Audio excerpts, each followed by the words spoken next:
Aujourd'hui, le serious game est à la croisée des chemins, comme dans d'autres industries, par exemple l'industrie du web ou l'industrie du e-learning.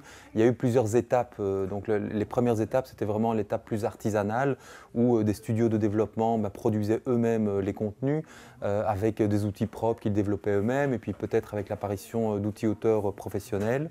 Et aujourd'hui, on observe le même phénomène avec le serious game. Le serious game, où le ticket d'entrée est très élevé aujourd'hui, dû à des ressources importantes à mettre en place, dû à des compétences qui sont élevées, et aussi un aspect financier qui est très important.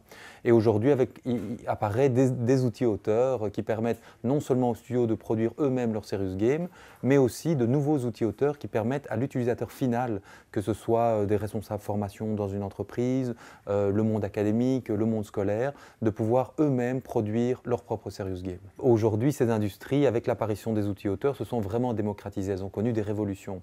Je pense qu'aujourd'hui, le serious game vit cette même révolution. Aujourd'hui, le rôle du prestataire de service va vraiment devoir évoluer. Aujourd'hui, il fait tout comme dans une boîte noire fermée. Cette boîte noire s'ouvre avec l'apparition de nouveaux outils auteurs, et permet une démocratisation de la production. C'est vrai que ce n'est pas parce que l'outil apparaît que tout d'un coup, par un coup de baguette magique, on va pouvoir, grâce à un logiciel comme eMovie, pouvoir faire des super vidéos, ou grâce au traitement de texte Word, devenir un écrivain. C'est exactement la même chose avec le serious game. Donc il y a toute une série de compétences qui, elles, sont nécessaires et qui sont des vrais métiers, des vraies spécialisations. Si on parle plus spécifiquement du serious game, tout l'aspect scénaristique, les arbres de décision, de scénario, les aspects d'intelligence artificielle derrière, avec l'incrémentation de certaines variables en fonction de certaines actions, tout ça, ça ne s'improvise pas, ça ne s'invente pas.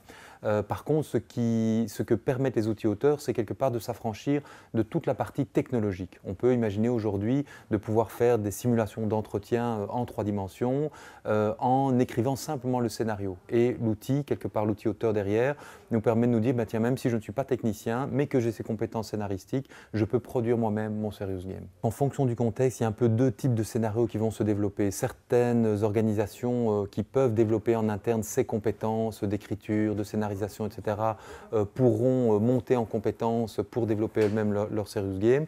Et puis je pense qu'il y a d'autres types d'organisations qui, elles, vont sous-traiter toujours à l'extérieur la partie conception, mais pourront éventuellement déjà avoir des serious games beaucoup moins chers en termes de production grâce aux outils auteurs, et puis éventuellement les modifier elles-mêmes et pouvoir prendre la main, comme on l'observe aujourd'hui dans le e-learning, où certaines sociétés font appel à des organismes extérieurs pour produire leur contenu, mais par contre toutes les mises à jour en cours d'année se font en interne. On peut imaginer le même genre de mouvement pour le serious game aujourd'hui. Pour les prestataires, c'est sans doute chez eux que le changement va être le plus important. Il y a un changement de métier, donc on aura toujours des prestataires qui vont fournir des solutions de A à Z sur la construction d'un serious game, mais de plus en plus ça va être sans doute de l'accompagnement, de la scénarisation et une démocratisation du serious game. On peut imaginer que si dans 5 ans le serious game se démocratise comme le e-learning aujourd'hui, le marché va littéralement exploser par rapport à l'aspect assez confidentiel qu'il a aujourd'hui, et que pour les prestataires, ils vont devoir effectivement quelque part adapter leur manière de fonctionner, et apprendre quelque part de nouveaux métiers. Les prestataires aujourd'hui, leur valeur ajoutée, ça va être effectivement dans l'aspect artistique, créatif, aussi bien au niveau de l'écriture que du design et des choses comme ça.